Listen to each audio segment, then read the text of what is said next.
Moroi shamwari dzangu. Ndinonzwa kufara kukuonai. Good afternoon, my friends. I'm happy to see you. Ndinovimba kuti muri kunakirwa kuchikoro nekudzidza zvitsva zvakawanda pano naMhamha Shona naBaba Shona. I hope you're practicing everything that we do here at school. Like what Mhamha Shona always says. Kudzidza hakuperi, learning never ends. So, today, we're going to learn another fun word. Saka, word racho nderekuti chi? Peanut butter. Ichi, peanut butter. Dovi. Yeah. Ngatitetese kuti Dovi. Dovi. Ande? Dovi. Okay. I love peanut butter. Yes, inini ndinofarira Dovi. I love my peanut butter on bread. Inini Dovi ndinorida muporiji. Wow.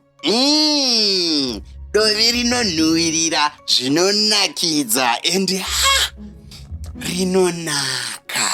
Wow, it's so delicious. Yes. Do you like Dovi, my friends?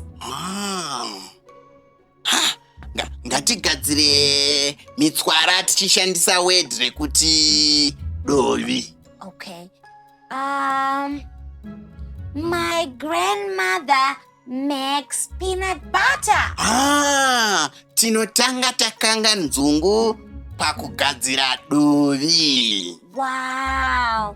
Now let us hear you, shamwari dzangu, making a sentence out of the word Dovi. Magona chose shamwari dzangu. Magona chose. Well done, shamwari dzangu. Well done. Good job. Yes. Boy, Yes. that was so fun. True. But before we go, we should learn the vowels of the word.